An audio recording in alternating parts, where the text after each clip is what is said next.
الفاتحة إلى أرواح والدينا ووالديكم وإلى أرواح المسلمين والمسلمات كافة عامة وإلى النبي مصطفى رسول الله صلى الله عليه وسلم صحابه الكرام. الفاتحة. أعوذ بالله من الشيطان الرجيم. بسم الله الرحمن الرحيم. الحمد لله رب العالمين الرحمن الرحيم مالك يوم الدين إياك نعبد وإياك نستعين اهدنا الصراط المستقيم صراط الذين أنعمت عليهم غير المغضوب عليهم ولا الضالين آمين. أعوذ بالله من الشيطان الرجيم. بسم الله الرحمن الرحيم. الحمد لله رب العالمين والصلاة والسلام على أشرف الأنبياء والمرسلين وعلى آله وصحبه أجمعين. اللهم ارزقنا يا ربي فهم النبيين وإفضال المرسلين وإلهام الملائكة المقربين في عافية يا أرحم الراحمين. ربي زدنا علما وارزقنا فهما. وصلى الله على سيدنا محمد وعلى آله وصحبه وبارك وسلم. الحمد لله رب العالمين. قال رب اشرح لي صدري ويسر لي أمري واحلل عقدة من لساني يفقهوا قولي. رب يسر ولا تعسر يا كريم. رب يسر ولا تعسر يا كريم. رب يسر ولا تعسر يا كريم. اللهم صل على سيدنا محمد وعلى آل سيدنا محمد. اللهم صل على سيدنا محمد وعلى آل سيدنا محمد. اللهم صل على سيدنا محمد وعلى آل سيدنا محمد. Assalamualaikum warahmatullahi wabarakatuh. Tuan-tuan, puan-puan, muslimin muslimat dirahmati Allah SWT. Alhamdulillah pagi ni waktu duha ni bulan Ramadan ni, hari ni 11 Ramadan, 12 Ramadan. Kita masih lagi dikurniakan kesihatan yang baik, dapat kita meneruskan Ramadan kita dengan ibadat puasa dan ibadat-ibadat sunat yang lain, dan kita dapat meneruskan kuliah duha kita. Alhamdulillah. Kita sambung muka surat kitab Akidah Ahlussunnah wal Jamaah, muka surat 29. Kita ambil yang daripada atas balik, mula balik. Bismillahirrahmanirrahim. Qala musannif rahimahullah ta'ala wa nafa'ana bi'ulumi fid dharain amin. Firman Allah Ta'ala, al-yawma akmaltu lakum dinakum wa atmamtu alaikum ni'mati wa raditu lakumul Islam madinah. Surah Al-Ma'idah ayat 3. Ini adalah ayat yang terakhir sekali, ayat Quran yang terakhir sekali turun. Ayat yang pertama surah Al-Alaq, Iqra bismi rabbikal ladzi khalaq. Ini ayat yang terakhir. Al-yawma akmaltu lakum dinakum wa atmamtu alaikum ni'mati wa raditu lakumul Islam madinah. Pada hari ini aku telah sempurnakan bagi kamu agama kamu, dan aku telah cukupkan nikmatku kepada kamu, dan aku telah redha agama Islam itu menjadi agama kamu. Akidah membentuk diri manusia di dunia dan di akhirat. Kerana tertakluk di bawah akidah itu iman dan Islam. Tertakluk di bawah akidah itu iman dan Islam. Akidah, pegangan, kepercayaan, iaitu akidah tauhid. Iman membentuk diri manusia dalam perkara-perkara batin, iaitu mempercayai Allah. Jadi iman ni membentuk diri manusia dalam perkara-perkara batin, dalaman. Iman ni dia dalaman, iaitu mempercayai Allah, malaikat-malaikat, kitab-kitabnya, rasul-rasulnya, hari akhirat, takdir baik dan jahat. Ini rukun iman. Rukun iman ni dia perkara-perkara batin. Sebab tu kita tak boleh nak nampak iman seseorang ni, kepercayaan dia, dalaman tu. Kalau dia tak percaya tapi dia buat perbuatan zahir dia Islam, maka kita boleh kata dia Islam. Tapi di sisi Allah, kalau dia tak percaya, bukan tak percaya kata dia ada syak tentang rukun iman ni. Allah ni wujud, tapi persen tu ada 3% dia ada ragu-ragu. Maknanya di sisi Allah dia ni kafir. Segi pengurusan dia, kalau dia meninggal, wajib kita menguruskan dia secara Islam, sebab kita tahu lahir dia ni Islam. Tapi di sisi Allah, tu Allah Ta'ala lah. Maka dia ajar kita supaya bila dalam bab akidah ni mesti yakin. Dia tak boleh zon, tak boleh waham, tak boleh syak. Mesti yakin, putus, jangan ada keraguan.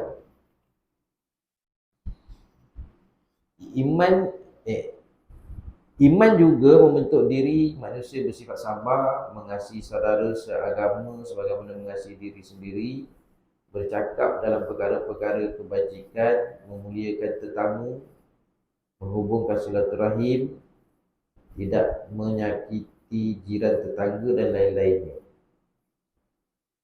Jadi ni sebab tu ada hadis an-nazafatu minal iman, as-sabru minal iman. Maknanya sabar itu separuh daripada iman, sebahagian daripada iman. Kebersihan itu sebahagian daripada iman. Hubbul watan minal iman, cintakan tanah air separuh daripada iman. Itu dia membentuk. Iman ni membentuk diri manusia bersifat sabar, mengasihi saudara seagama sebagaimana mengasihi diri sendiri. Tidak sempurna iman seseorang itu sekiranya dia tidak mengasihi saudaranya sebagaimana dia kasih kepada diri dia sendiri. Jadi iman tu membentuk kita kasih kepada jiran, cakap perkara-perkara baik, memuliakan tetamu.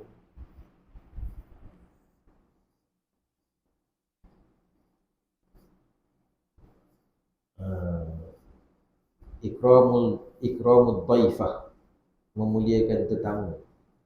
Kalau kamu beriman kepada Allah dan hari akhirat, maka hendaklah memuliakan tetamu. Ada, maknanya banyak hadis-hadis berkaitan dengan kalau kamu percaya kepada Allah dan hari akhirat, hendaklah kamu buat baik kepada jiran. Kalau kamu beriman kepada Allah, jadi itu semua hasil daripada iman. Sempurnanya iman, bukan sekadar rukun iman, tapi hasil daripada rukun iman tadi, dia membentuk manusia tadi sifat sabar, mengasihi saudara seagama, cakap perkara kebajikan, memuliakan tetamu, menghubungkan silaturahim, tidak menyakiti jiran tetangga. Jiran ni ada 3 hak Nabi ajar kita kan. Jiran ni ada 3 kategori. Pertama, jiran yang ada 1 hak. Yang kedua, jiran yang ada 2 hak. Yang ketiga, jiran yang ada 3 hak. Jiran yang ada 1 hak, kalau kita ni berjiran dengan orang kafir, maknanya kita kena jaga dia sebagai hak dia jiran kita. Maknanya dia sebagai jiran kita, kita kena jaga hak dia sebagai jiran. Maknanya apa? Kalau dia lapar pun kita kena tahu juga. Kita kenyang, dia lapar, kita kena ambil tahu lah hak sebagai dia jiran. Jadi kita nak buat rumah tembok, nak tembok sampai atas angin halang rumah dia pun kita nak beritahu dia juga.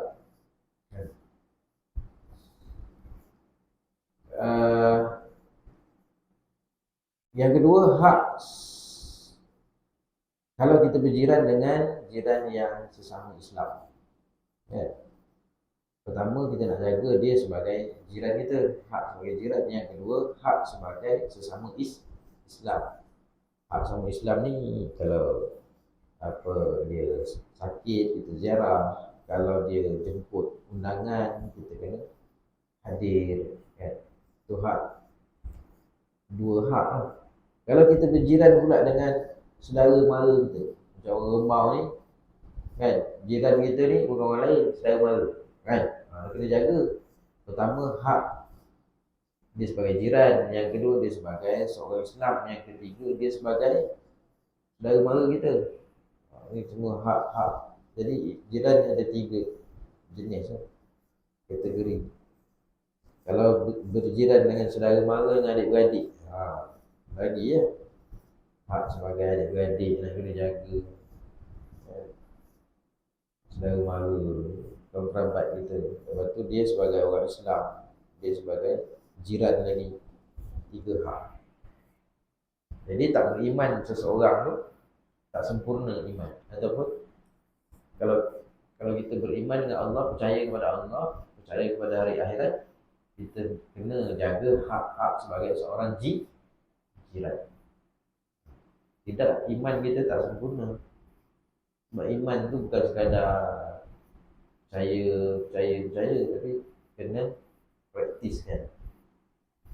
Iman ni membentuk diri manusia bersifat sabar, kasih saudara-saudara, mengasihi diri sendiri sebagaimana mengasihi diri sendiri. Bercakap dalam perkara kebajikan, memuliakan tetamu, memuliakan tetamu. Tetamu ni pula hak untuk kita layan dia 3 hari. Kalau dia datang rumah kita tu 3 hari tu, kita kena layan dia sebagai tetamu, siapkan makan apa semua. Kita kalau pergi rumah orang pun 3 hari lah kalau tuan rumah tu nak layan kita sebagai tetamu. Lebih pada 3 hari tu, kalau sarapan pagi tu dah masuk hari ke-4 tu, dia kata pagi kau carilah makan di kedai, hari ni nak sedia. 3 hari tu kita sebagai tuan rumah kena. Tapi kalau dia tu tetamu kita, memang dia nak balik hari ketiga tu, kita duduk lagi. Tu lain. Ni kalau tuan rumah tu bila nak balik, seronok pula duduk Rembau ni, duduk rumah kita sampai seminggu pula, sampai kita lemas. 3 hari okey. Kita kena layan tetamu. Menghubungkan silaturahim. Hubungkan silaturahim ni bukannya dengan orang lain. Bila kata silaturahim ni, silaturahim yang ada kaitan rahim.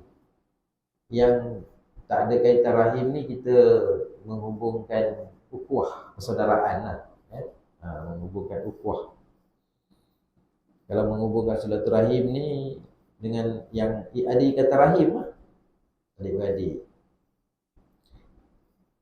Orang yang menghubungkan silaturahim ni, Allah beri dia umur panjang, rezeki murah. Siapa yang memutuskan silaturahim, maka dia dalam keadaan berdosa besar.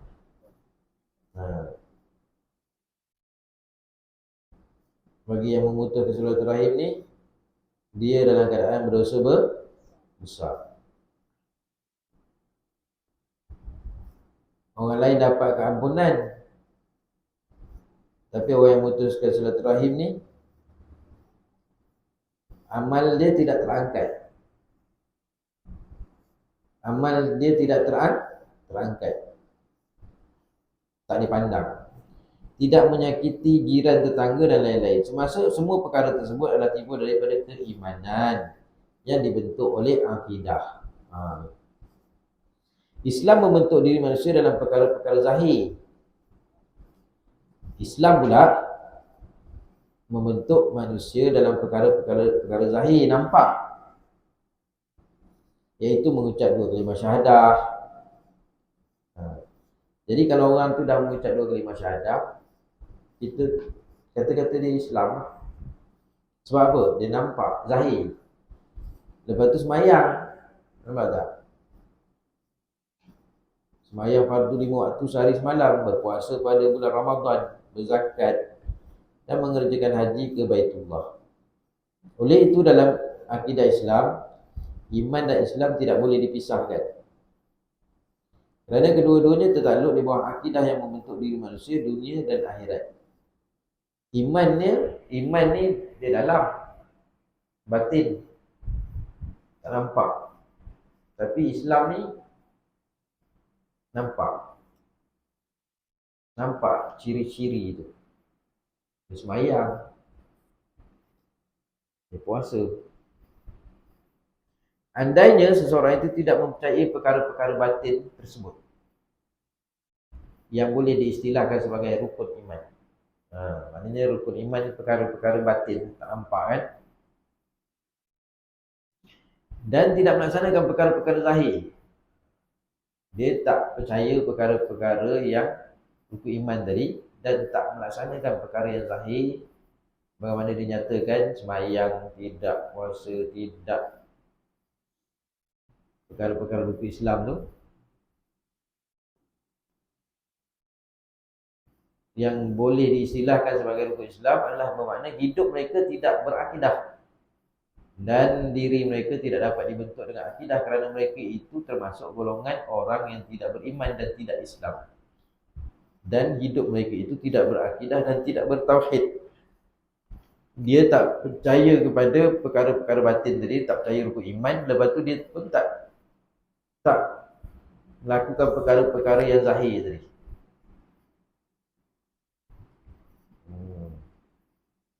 Dia tak melaksanakan perkara zahir tadi. Maka orang ni orang yang tidak berakidah, orang yang tidak bertauhid, orang tak ada akidah. Siapa dia? Orang kafir.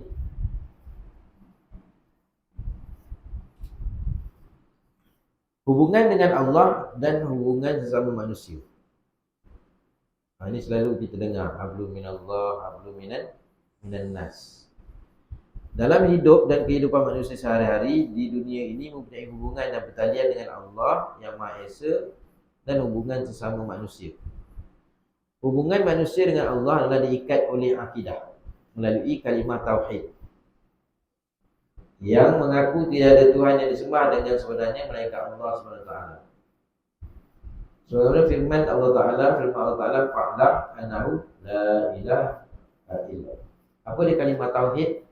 Iaitu kalimah la ilaha illallah. Itu kalimah tauhid. Apa dia kalimah tauhid? Kalimah mengesakan Allah, iaitu la ilaha illallah. Maka tetapkanlah pengetahuanmu dan keyakinanmu, wahai Muhammad, bahawa sesungguhnya tiada Tuhan yang berhak disembah ataupun tiada Tuhan yang layak disembah melainkan Allah. Tiada Tuhan yang layak disembah melainkan Allah. Kalimah tauhid. Surah Muhammad 19. Firman Allah Ta'ala, syahidallahu annahu la ilaha illa huwa wal malaikatu wa ulul ilmi qa'iman bil qist. La ilaha illallah, la ilaha illa wal azizul hakim. Ali Imran ayat 18. Surah Ali Imran. Surah Ali Imran ni disebut surah Ali Imran, bukan disebut surah Al-Imran, bukan Al-Imran. Surah Ali Imran. Allah menerangkan kepada sekalian makhluknya dengan dalil-dalil dan bukti. Ada dalil, ada bukti bahawa tiada Tuhan yang berhak disembah melainkan Dia yang sentiasa mentadbir seluruh alam dengan keadilan. Dan malaikat-malaikat serta orang-orang yang beriman mengakui dan menegaskan juga yang demikian. Tiada Tuhan yang berhak disembah melainkan Dia yang Maha Kuasa lagi bijaksana. La ilaha illallah. Tidak ada. Kalimah Allah ni adalah Ismul A'zam, nama yang teragung, nama yang terbesar bagi Tuhan, iaitu Allah. Ar-Rahman, Ar-Rahim itu nama bagi sifat. Allah tu nama bagi zat. Allah itu nama bagi zat. Ar-Rahman, Ar-Rahim, Al-Malik, Al-Qudus, As-Salam, Al-Hayyu, Al-Qayyum, Al-Zahir, Al-Batin. Apa yang kita baca Asma'ul Husna tu nama bagi sifat. Allah tu nama bagi zat. Zat yang wajib wujud, yang wajib wujud, yang mana terkaya daripada tiap-tiap sesuatu, mustahil ada sifat kekurangan. Seluruh makhluk bergantung kepadanya. Dan kalimah Ismul A'zam ni, nama-nama yang besar ni, contohnya nama Allah, nama Nabi, nama malaikat. Nama Allah, nama Nabi, nama malaikat yang muktamadnya disebut dalam kitab Kashful Lisan, muktamadnya makruh membawa nama-nama Ismul A'zam di dalam tandas. Yang muktamadnya makruh. Tetapi sekiranya tujuan menghina, maka hukum dia kafir. Tujuan menghina. Jadi kalau satu orang dia memakai cincin, ada kalimah Allah. Ada orang pakai cincin kalimah Allah, maka dia nak bawa masuk dalam tandas, kan? Dia kena buka, cabut, simpan dalam poket. Satu orang dia lahir pada tangan dia ada tertulis kalimah Allah, maka sebelah kiri ada tertulis kalimah Allah, maka dia kena basuh berak dia guna tangan kanan. Tapi itu dibahaskan dalam kitab. Dia tak ada kot, kan? Kalau ada lah.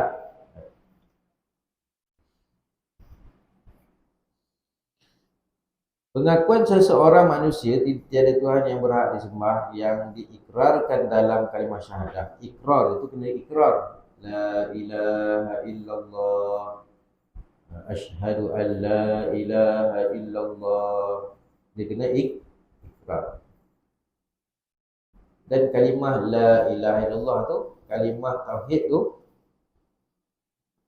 dalam hadis Nabi kata apa? Man qala la ilaha illallah akhirul kalam dakhalal jannah.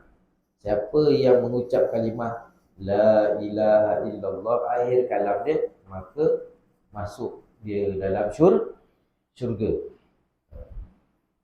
Jadi mudah-mudahan akhir kalam kita tu kita dapat mengucap kalimah la ilaha illallah. Tapi macam mana nak ucap kalimah la ilaha illallah masa dalam keadaan sakaratul maut, sedangkan masa kita sihat kalimah tu susah kita nak sebut, kan? Jadi kita kena perkara yang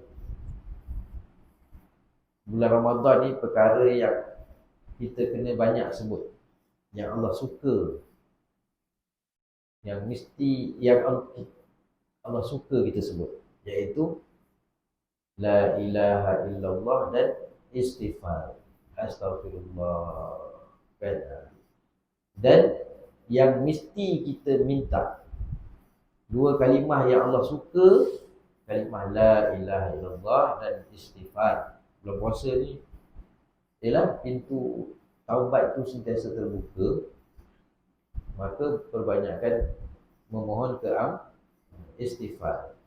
Dan dua lagi yang mesti kita minta, iaitu Allahumma inna nas'aluka ridhaka wal jannah. Minta syurga, Allah redha kita ni, syurga dia, dan minta supaya Allah jauhkan kita api neraka. Allahumma inna nas'aluka ridhaka wal jannah wa na'udzubika min sakhatika wan nar.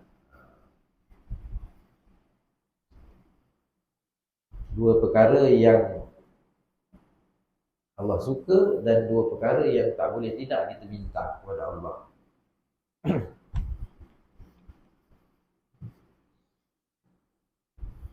Jadi la ilaha illallah ni, kalimah tauhid ni, inilah kalimah yang nak diucapkan sebelum akhir kalam kita. Jadi orang yang nak talqinkan, disebut dalam kitab Baharul Mazi, orang yang talqinkan orang yang nak meninggal tu, talqinkan dengan kalimah la ilaha illallah. Jadi kalau satu orang tu dia dapat mengucap la ilaha illallah, cukup. Cukup. Bermakna jangan diberat-beratkan. Jangan diberat-beratkan. Kalau kita tengok dia lidah dia bergerak tu, ikut kita ajar la ilaha illallah tu, cukup. Jangan diajar dengan asyhadu alla, asyhadu alla, asyhadu alla. Cukup dengan kalimah la ilaha illallah. Kalimah ni dia berat timbangan dia. Ini kalimah tauhid. Adalah membuktikan satu orang dia mengucap la ilaha illallah ikrar, adalah membuktikan bahawa hubungan manusia dengan Allah adalah berdasarkan akidah dan tauhid. Dan hubungan ini adalah hubungan di antara khaliq dan makhluk. Khaliq ni maknanya yang menjadikan, yang mencipta. Menjadikan sesuatu yang dijadikan, makhluk ni yang dijadikan, iaitu hubungan Allah dengan makhluk-makhluknya. Dengan arti kata lain, manusia yang menghubungkan dirinya dengan Allah pada semua perkara dan pekerjaan adalah bermakna mereka telah mentauhidkan rububiyah Allah, iaitu mengiktikadkan dengan iktikad yang pasti bahawa Allah yang Maha Esa dan Kuasa adalah menjadikan dan mentadbir semua perkara dan pekerjaan manusia di alam dunia ini. Oleh itu, akidah dan tauhid menjadi asas agama. Dan Allah menjadikan manusia adalah untuk menyembah dan beribadat kepadanya. Allah menjadikan manusia adalah untuk menyembah dan beribadat kepadanya dan menghubungkan antara manusia dengan Allah. Firman Allah SWT, "Wa ma khalaqtul jinna wal ins wa ma khalaqtul jinna wal insa illa liya'budun." Surah Az-Zariyat ayat 56. Dan ingatlah aku tidak menjadikan jin dan manusia melainkan untuk mereka menyembah dan beribadat kepadaku. Jadi dua makhluk ni Allah Ta'ala jadikan ni, jin dengan manusia, untuk beribadat, untuk mereka menyembah dan beribadat kepadaku. Jadi ulama mengatakan bahawa dalam ayat ni dimulakan dengan jin dulu ni, menunjukkan bilangan jin dengan manusia, jin lebih banyak. Jin dengan manusia ni, jin lebih banyak. Tetapi oleh kerana kita ni terhijab, tak nampak. Kalau kita nampak, tak tahu. Sebab dia lagi satu, dia umur dia panjang. Kalau nampak, dia tak jalan lagi tu, sekejap nampak. Dia lebih banyak daripada kita. Jadi jin ni pun Allah jadikan dia bukan saja seronok-seronok, dia pun macam kita juga beribadat. Sebab tu jin ni ada jin Islam, ada jin kafir. Cuma dia lah, dia kita tak nampak dia kan. Sedap lah dia kacau-kacau kita. Tapi kalau kita tengok video-video perubatan Islam tu, takut je kan. Takut je kan dengan manusia tu. Mengenai perhubungan manusia sesama manusia, satu hubungan manusia dengan Allah. Bila dah mengucap la ilaha illallah, maknanya itu bukti hubungan manusia dengan Allah. Berdasarkan akidah tadi, akidah tauhid. Itu ada hubungan antara pencipta dengan makhluk dengan pencipta.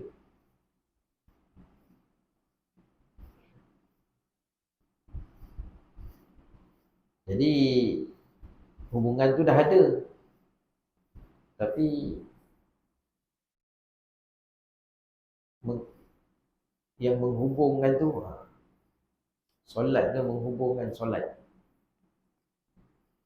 Macam kita dengan orang jauh-jauh, duduk sampai luar negara sekarang ni, apa hubungan kita dengan dia? Dengan ni handphone ni,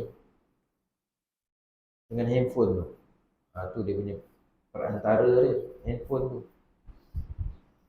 Kalau handphone tertinggal, kelang kabut kita patah balik, dah sampai kat petrol Podeh tu, dia tengok seluk-seluk, tengok handphone tertinggal, patah balik.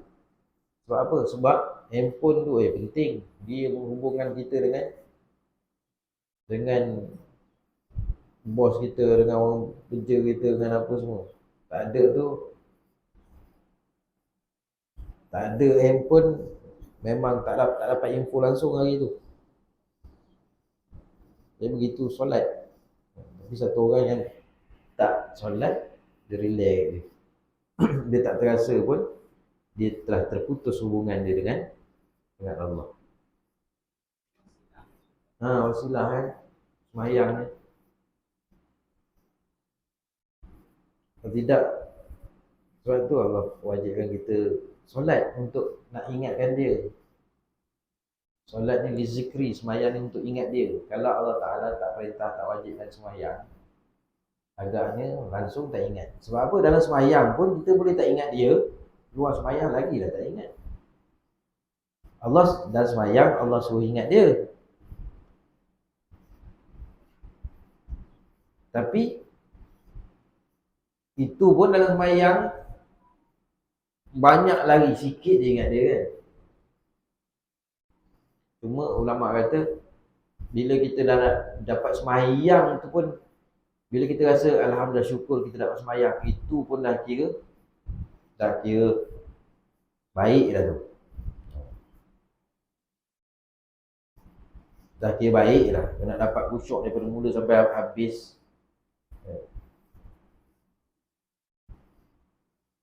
Dia tak boleh statement kata kalau semayang tak khusyuk, baik tak payah semayang. Ataupun kalau semayang, fawailul lil musallin, celakalah orang yang semayang. Tapi tak khusyuk. Sebab level kita ni belum sampai lagi, tapi kita tetap semayang. Bila kita semayang, kita rasa kita bersyukur, alhamdulillah tengah semayang tu ada rasa syukur. Kita ni dapat dipilih oleh Allah semayang. Tu dah kira adalah khusyuk tu.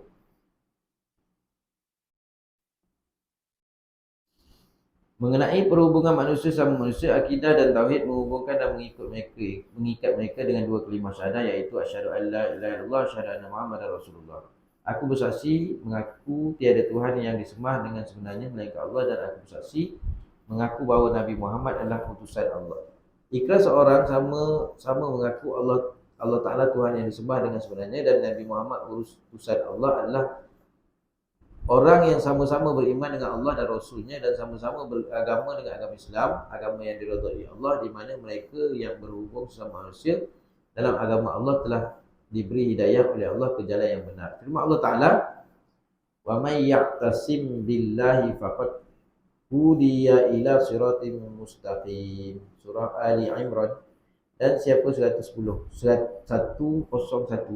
dan siapa yang berpegang teguh kepada Allah, kepada agama Allah, maka sungguhnya dia telah beroleh petunjuk hidayah ke jalan yang betul. Ihdinas siratal mustaqim, tunjukkanlah kami jalan yang benar. Maknanya sentiasa dalam keadaan jalan yang benar. Jalan tu jalan benar dah ni. Kita ni berada di jalan yang benar dah. Tapi kita minta ihdinas siratal mustaqim, tunjukkanlah kami ke jalan yang benar. Maknanya sentiasa berada jalan yang benar. Jangan bengkok-bengkok lah.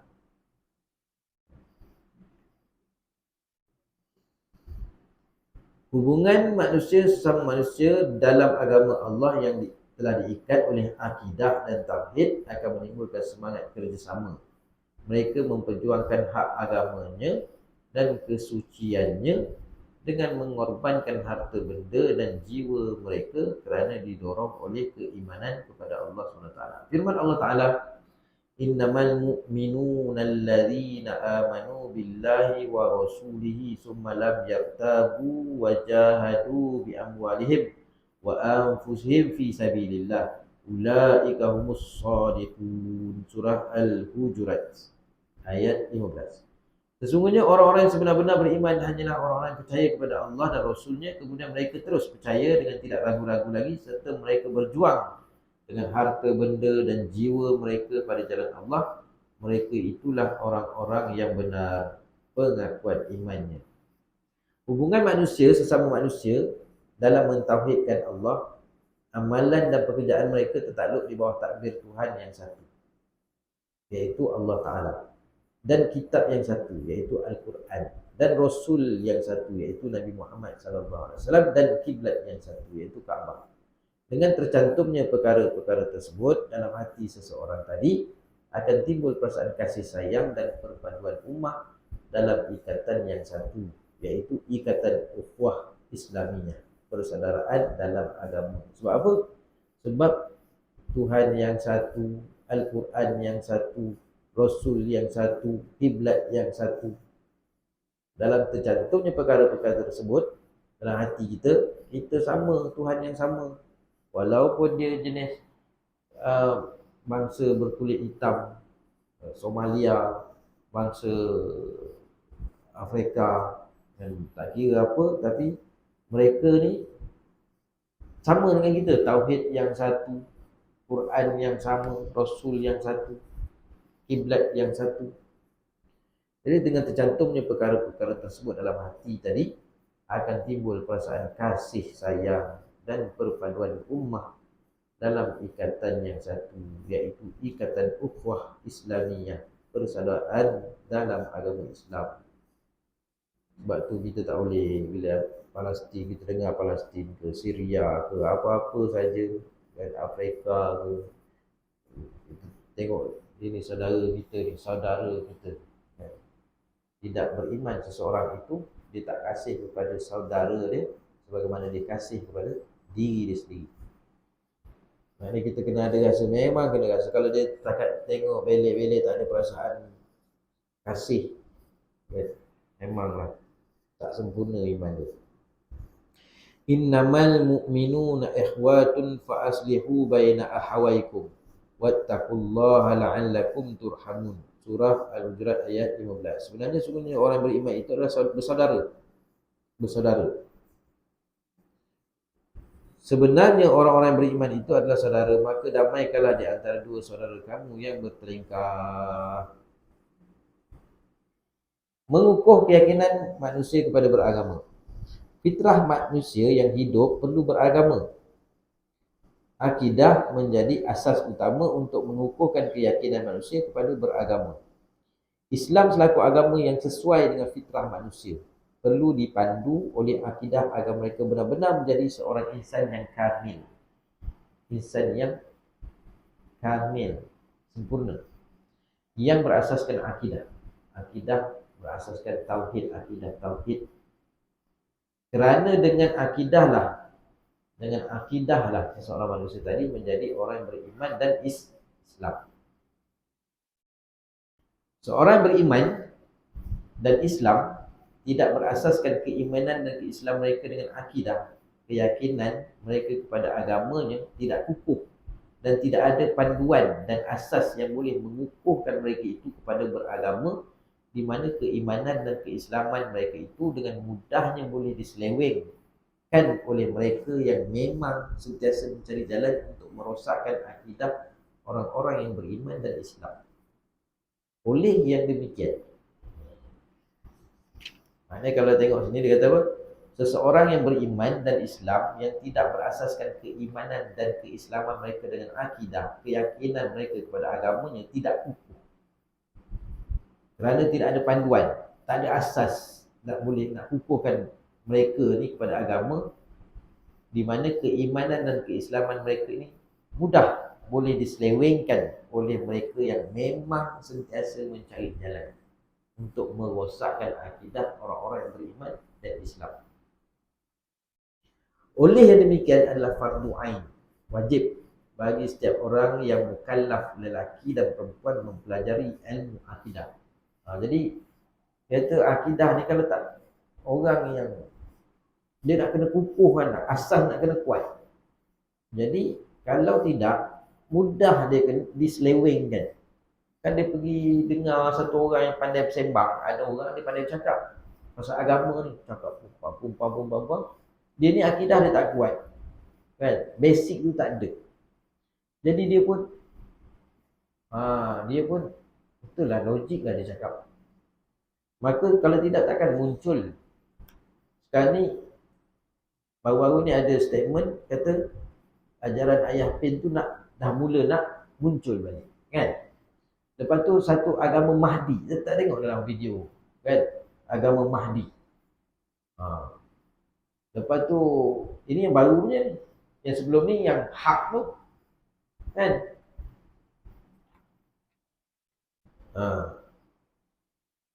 Itu belum yang geng-geng murtad lagi. Jadi oleh yang demikian adalah fardu ain, wajib bagi setiap orang yang mukallaf, lelaki ataupun perempuan. Mukallaf ni maknanya orang yang dah balik, orang yang cukup sifat sempurna panca indera dia, orang yang ada akal sempurna, orang yang sampai seru dakwah. Macam kita ni lah, kita ni mukallaf, wajib belajar ilmu akidah, aqaidul iman, wajib belajar ilmu akidah. Sehingga kan di Negeri Sembilan, Takmir Negeri Sembilan ni baguslah. Dia buat satu buku, bukan satu buku, dia sekarang ni tengah buat, nak siapkan 3 buku. Buku ni wajib dipelajari wajib diajar. Iaitu buku apa? Pertama, buku asas akidah. Yang kedua, buku fiqh. Dan yang ketiga, buku tasawuf. 3 perkara ni diarahkan guru-guru takmir yang mana di bawah Jabatan Agama, yang mengajar di bawah Jabatan Agama punya ni lah, atas bawah takmir ni, bawah nama tu, bawah dia lah, dia yang arahkan dia mengajar masjid ni.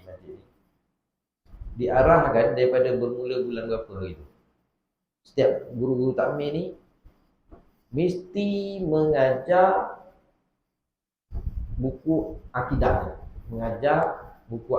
berkaitan dengan sifat 20, kan? Habis yang ustazah kami ni macam mana? Kami tak biasa mengajar tauhid ni, kami mengajar ngaji je. Lesen takmir kami mengajar ngaji. Kami pergi masjid, kami ajar makcik-makcik, pakcik-pakcik ngaji. Saya kira mulai bulan ni kena ajar kitab ni. Macam mana kami ngajar fiqh je? Tak ada. Untuk bulan ni ajar ni. Supaya apa? Nak bagi jemaah-jemaah masjid yang datang masjid tu supaya lepas dia punya fardu ain tu lepas tu. Sebab kadang-kadang fardu ain tu tak lepas, tapi mereka ni mengajar selain daripada tu. Contoh kita mengajar tafsir, kan? Lepas tu mengajar hadis, contoh mengajar tentang cerita tentang kiamat. Dia nak supaya yang tu boleh belajar, tapi settlekan yang basic ni dulu. Kalau tauhid tu settlekan dulu, bab perbahasan apa yang dikatakan hukum akal, hukum adat, hukum syarak, lepas tu perbahasan tentang sifat 20 kan. Lepas tu tentang sifat Allah mustahil harus, wajib mustahil harus, lepas tu sifat Nabi. Settle tu. Lepas tu dia, yang sekarang ni kitab yang kedua dia dah siap, habis. Tapi si kitab asal akidah pun tak habis-habis lagi. Susah nak mengajar, bukan susah apa. Dia tak boleh nak mengajar secara, dia nak beri jelas. Habis tu nanti stop dulu kitab-kitab lain. Yang mengajar sebelum ni kitab-kitab lain stop dulu. Mengajar pula bab fiqh. Settlekan bab fiqh. Bab taharah, bab bersuci, bab jenis-jenis air, bab cara menyucikan najis, bab solat, bab wudu, bab solat. Lepas tu baru settlekan dulu, nak memastikan supaya para jemaah selesai, tauhidnya selesai, fiqhnya selesai, tasawuf tu yang kita belajar lah, yang berkaitan dengan kitab Qalbun Salim tu, tu kitab tasawuf lah tu kan. Bicarakan tentang sifat mahmudah, sifat mazmumah. Lepas tu dah selesai tiga-tiga tu, barulah nak sambung balik, baca tafsir ke, nak baca hadis 40 ke, nak baca cerita tentang alam barzah ke, nak cerita tentang tanda-tanda kiamat ke kan. Itu antara yang dilakukan oleh pejabat agama Islam ke, atau jabatan mufti. Pastikan masyarakat ataupun rakyat Negeri Sembilan. Tapi rakyat Negeri Sembilan tak ada lah semua yang datang masjid je pun. Itu pun yang datang masjid ni pun yang otai-otai ya. Yang muda-muda ni biasa belum apa dia kata, belum masuk lagi lah dia kata. Belum sampai suhu kan. Itu yang kadang-kadang mudah kena pengaruh. Oleh demikian adalah fardu ain, wajib bagi setiap orang yang mukallaf, lelaki perempuan, belajar ilmu akidah atau ilmu tauhid untuk menjaga dan mengelakkan diri mereka dari i'tikad yang batin dan yang boleh merosakkan akidah. Tapi alhamdulillah kadang-kadang setengah-setengah masjid surau yang banyak kuliah-kuliah ni, secara kita tak secara tak langsung benda tu kita dah belajar kan. Cumanya Negeri Sembilan ni dia nak apa kata, guna kitab dia ni supaya betul kitab ni memang dia orang belajar habis. Kitab ni belajar maknanya semua para jemaah di Negeri Sembilan ni sudah selesai dia punya ilmu fardu ain, selesai. Tapi jemaah je lah, tu kata jemaah je. Yang luar daripada jemaah ni dia tak bukang lagi. Bab solat, bab masbuk muafiq, ramai lagi yang tak betul lagi kan. Ramai lagi yang tak tahu dia sebagai sebagai jemaah, dia hukum dia sebagai makmum masbuk, makmum muafiq. Mengenai mempelajari ilmu akidah atau ilmu tauhid secara mendalam dan lebih luas lagi, lebih dari keperluan fardu ain, hukumnya adalah fardu kifayah, bukan fardu ain. Sebab itu dia belajar tauhid ni dia ada macam kalau kita kata dalil lah. Kalau dia kata Tuhan ni apa bukti, apa dalil, apa bukti Tuhan ni wujud, Allah ni ada, maka dia boleh menjawab secara ijmali, secara ringkas. Dia kata bukti dalil Allah ni ada, bukti wujudnya Tuhan ialah adanya alam ini. Kerana apa? Kerana mustahil alam ini terjadi dengan sendiri. Maka adanya alam ini menjadi bukti, menjadi dalil bahawa adanya Tuhan, adanya Allah. Itu dia boleh jawab secara ringkas. Maka ini kira lepaslah untuk diri dia. Tapi kalau dia boleh berdalil secara ijmali, secara tafsili, secara lebih halus, kan? Itu dah kira fardu kifayah. Sampai boleh keluarkan ayat Quran dan semua tu dah kira fardu kifayah. Tapi yang fardu ainnya sekurang-kurangnya bila ditanya lah, Tuhan ni ada? Ada tak Tuhan ni? Ataupun setidak-tidaknya bila tanya, siapa Tuhan ni? Kan? Apa takrifan Tuhan? Allah. Tuhan ni iaitu yang wajib ada, yang wajib ada, yang mana bersifat dengan segala sifat kesempurnaan. Siapa Tuhan ni? Tuhan ni ialah wajib wujud, yang dia wajib wujud, mesti ada, yang bersifat dengan segala sifat-sifat kesempurnaan. Mustahil dia bersifat dengan sifat kekurangan. Berapa sifat dia? Sifat kesempurnaan dia tak terhitung banyak. Tak terhitung banyak. Tapi yang kita wajib belajar tu secara detail 20. Sifat 20. Tapi kalau boleh sampai berhujah, berdalil apa semua, keluar ayat Quran, itu dah kira fardu kifayah. Bila sudah ada antara orang Islam tempat yang mereka mengetahui masalah-masalah akidah atau tauhid yang lebih mendalam dan lebih luas, gugurlah fardu belajar.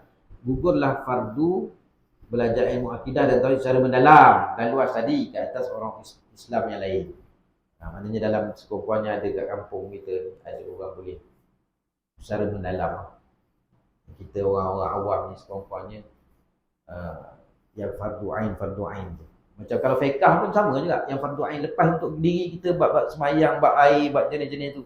Tapi bab wasiat ni, bab zakat, apa semua kita yang tu cukuplah sekadar ada orang yang mahir, kan? Kau tak faham bab wasiat ke, bab faraid ke, tak faham bab zakat ke, pecahan-pecahan, tak payah poning-poning, pergi pusat zakat tanya macam mana ni ada. Kan? Yang kita pula, yang fardu ain kita ni, bab yang kita nak pakai hari-hari. Bab munakahat. Bab munakahat pun, bab cerai, bab apa tu kan, yang tu termasuklah fardu ain. Tidak garang. Tapi kalau bab cerai, kalau dalam kitab fardu ain, kitab fiqh, kitab fiqh manhaji, kitab fiqh Syafi'i tu, bukan kata tu habis semua bab wasiat, bab hadanah semua ada dalam tu. Tapi untuk kita yang fardu ain tu, yang perbahasan secara mendalam tu fardu kifayah aja. Fardu kifayah. Kalau bab munakahat, termasuk bab apa? Ibu susu lah apa semua kan. Itu termasuk bab wasiat, bab faraid, termasuk tu. Jadi itulah dia fardu kifayah. Sampai kita nak boleh bagi pecahan pula. Macam kita bila orang tanya, saya pecahan untuk ni, saya tak. Itu tak apa. Sebab kita sekurang-kurangnya ada orang lain yang boleh menjelaskan hukum tu. Kau 1/2, ni 1/8. Itu fardu kifayah. Kalau kita nak belajar, fardu kifayah. Kalau ada contohlah ustaz datang nak mengajar, sampai kita mahir buat pecahan tu kan, fardu kifayah lah. Tapi yang bab sembahyang, tu tak ada fardu kifayah lagi. Bab cara ambil wuduk, Bab cara nak semayang, itu bukan fardu kifayah, itu mesti tiap-tiap orang belajar. Sama juga bab tauhid, mesti belajar tiap-tiap orang. Cumanya perbahasan yang secara tafsili dan secara ijmali. Yang fardu ainnya ialah sekurang-kurangnya kita boleh lepas diri kita. Sekurang-kurangnya bila kata Tuhan ni ada. Apa bukti? Bukti adanya alam ini. Mustahil alam ini terjadi dengan sendiri. Kan? Sekurang-kurang macam tu, itu secara rekas. Tapi kalau orang tanya ada Tuhan, ada bukti? Saya sebab tak tahu, Wan saya marin, dia maknanya mengikut. Itu dia sebut kan. Sebut awal-awal yang kita baca tu, iman taklid ni tidak sah. Ada ulama kata tidak sah. Sebab apa? Kalau dia bertaklid, dia mengikut orang yang diikut tu, tiba-tiba orang yang diikut tu pula berpaling pula dia punya akidah dengan kita-kita yang ikut pun akan mengikut. Dia kata silap. Bukan yang dulu saya cakap Tuhan yang tu semua silap. Ni ada lain pula. Kita pun ya apa? Ikut dia. Tapi kalau fiqh bertaklid tak apa. Macam mana pula tahu hukum dia kata tak sah? Tak, sebab dalam Imam Syafi'i kata, maknanya kita ikut. Imam Syafi'i kata macam tu. Imam Nawawi kata macam tu. Tapi kalau macam mana pula kata Allah ni ada? Apa tu kata dalam kitab tu saya baca, dia kata Allah tu ada.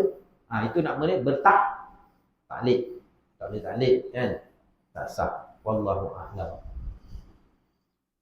Kita sambung minggu depan insya-Allah. Kita ambil daripada data balik. Oleh yang demikian adalah fardu ain bagi setiap orang mukallaf lelaki perempuan mempelajari ilmu akidah. Wallahu a'lam. A'udzubillahi minasyaitonir rajim. Bismillahirrahmanirrahim. Alhamdulillahirabbil alamin wassalatu wassalamu ala asyrofil anbiya'i wal mursalin wa ala alihi washabbihi ajma'in. Allahumma arinal haqqan haqqan warzuqna ittiba'ahu wa arinal batila batilan warzuqna ijtinabah. Allahumma ya muqallibal qulub tsabbit qulubana ala dinika wa ta'atik. Wassallallahu ala sayyidina Muhammad wa ala alihi washabbihi wa barakatuh. Alhamdulillahirabbil alamin. Assalamualaikum warahmatullahi wabarakatuh.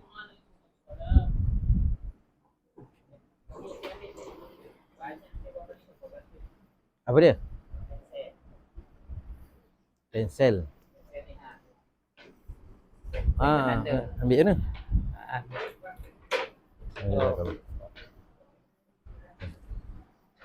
Nak lebih, ni lah kepawai ni. Banyak lebih.